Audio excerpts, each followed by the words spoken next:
Só queria dizer que eu tô com muita raiva desse negócio. Já é a segunda vez que eu tô gravando isso aqui.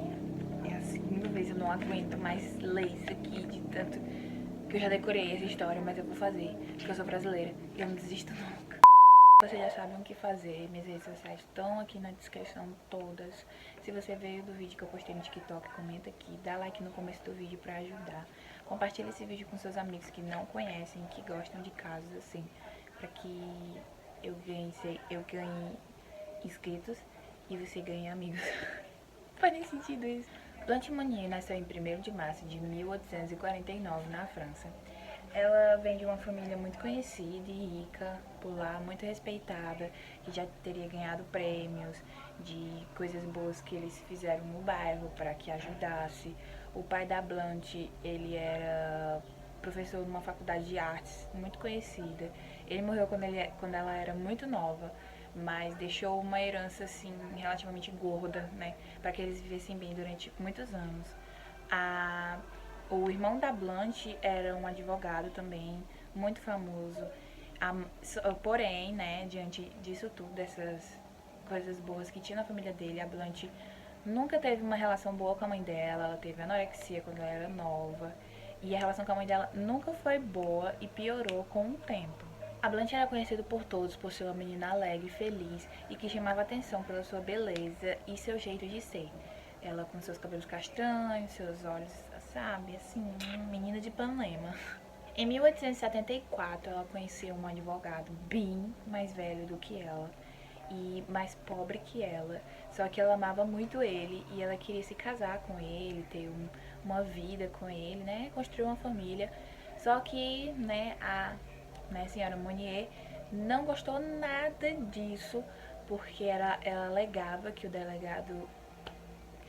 o advogado era muito mais velho do que ela e que não seria um bom partido para ela por ele ser pobre e não ser da mesma classe social que a Blanche. Diante disso, passou-se, né, algum tempo e a Blanche sumiu.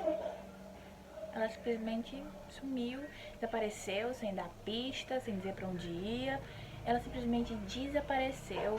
Todos ficaram muito confusos, né? Porque ela morava ali, todo mundo continuava a ver ela e de repente ela sumiu.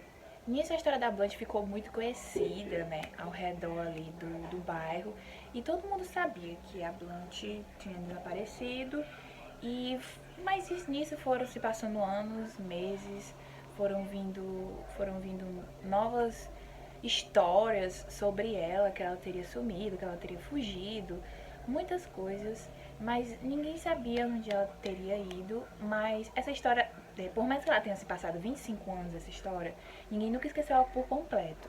As pessoas só pararam mais de falar dela, mas nunca esqueceram assim totalmente. Até que em 1901, passasse 25 anos depois, o procurador-geral de Paris recebeu uma carta anônima. Nessa carta dizia que havia uma mulher, uma senhora, sendo muito maltratada em uma casa. Ela era muito magra, ela não viu o sol, ela estava presa, ela não falava com ninguém e que os policiais precisavam ir lá, né, para resolver isso.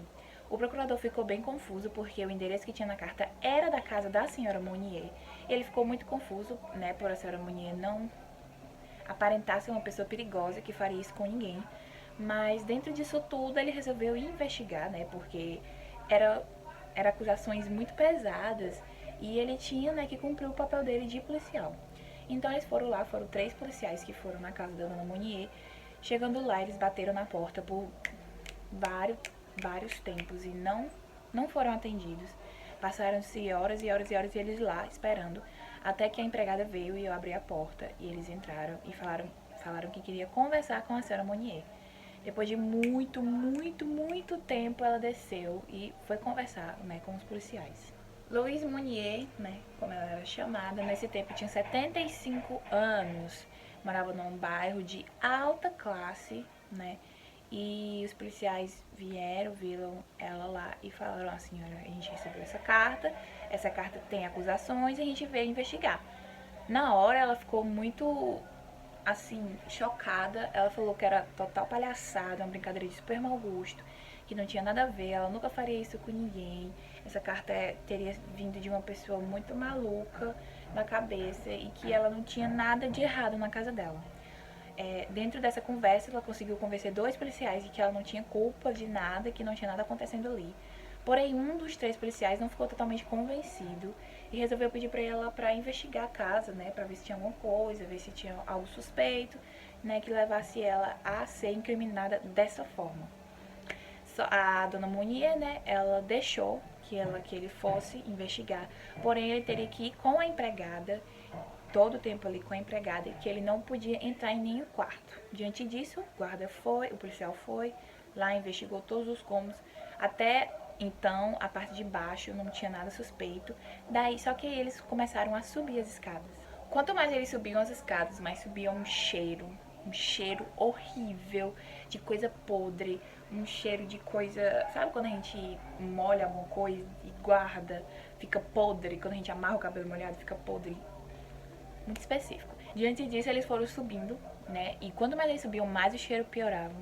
Daí o policial resolveu seguir o cheiro. E esse cheiro levou eles até uma porta que até então estava trancada. Ele ordenou que a empregada abrisse a porta. A empregada ficou muito assustada e falou que ia chamar a dona Monnier para ela decidir o que fazer, se queria abrir ou não a porta. Ele continuou pedindo para ela abrir a porta. Ela falou que ela não tinha culpa de nada e que ela não ia abrir. Então ele chamou os outros 2 policiais que estavam lá embaixo.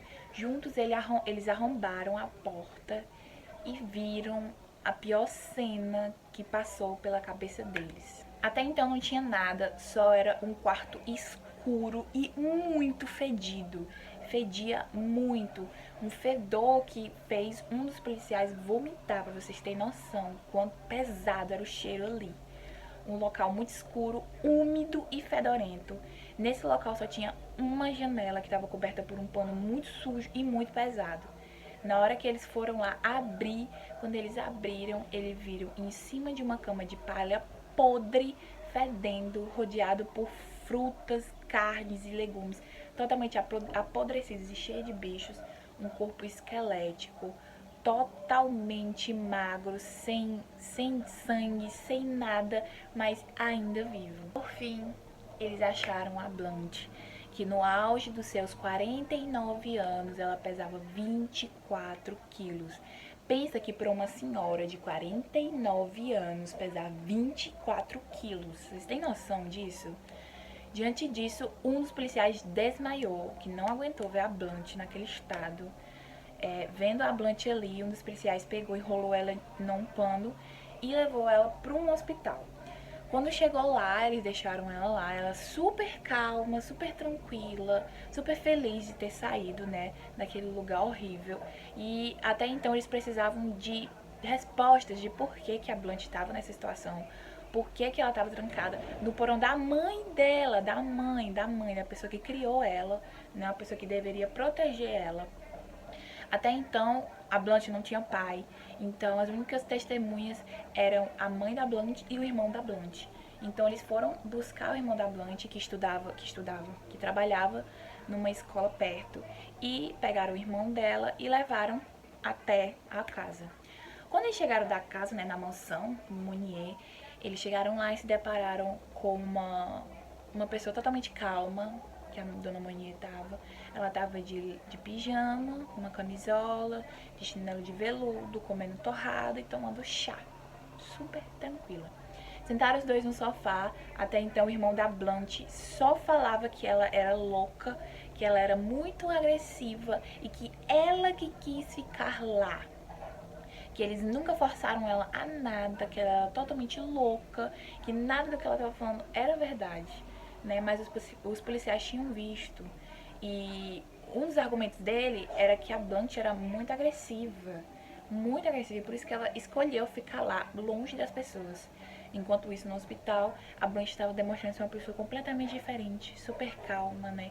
Desnutrida, sem forças, obviamente, porque 24 quilos é 24 quilos, né? E tantas evidências, né, da palavra era a palavra de 3 policiais contra a palavra do irmão, porque até então a mãe da Blanche confessou tudo.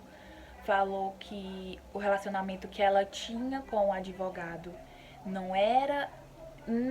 ela não queria aceitar que a filha dela iria se casar com um advogado mais velho e mais pobre que ela, pois ela queria que ela se casasse com uma pessoa mais rica e melhor, que tratasse ela e os filhos dela, né, no futuro, e que por isso ela teria trancado a Blanche lá para que a Blanche cedesse, né, e aceitasse se casar com outra pessoa que não fosse o advogado.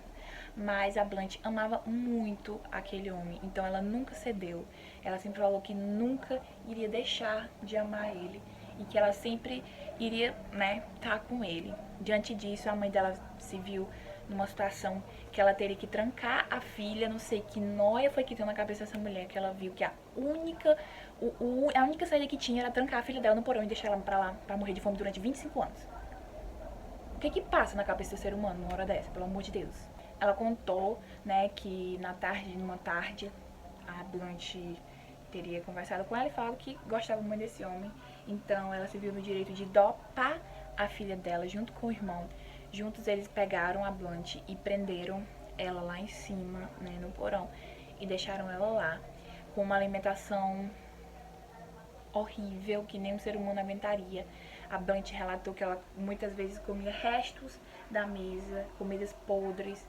Ela não tomava banho, ela não se limpava, ela não comia, ela não via o sol, ela não saía. Era uma senhora que não tinha vivido durante 25 anos. É como se a vida dela tivesse parado e ela tivesse deixado de viver por 25 anos.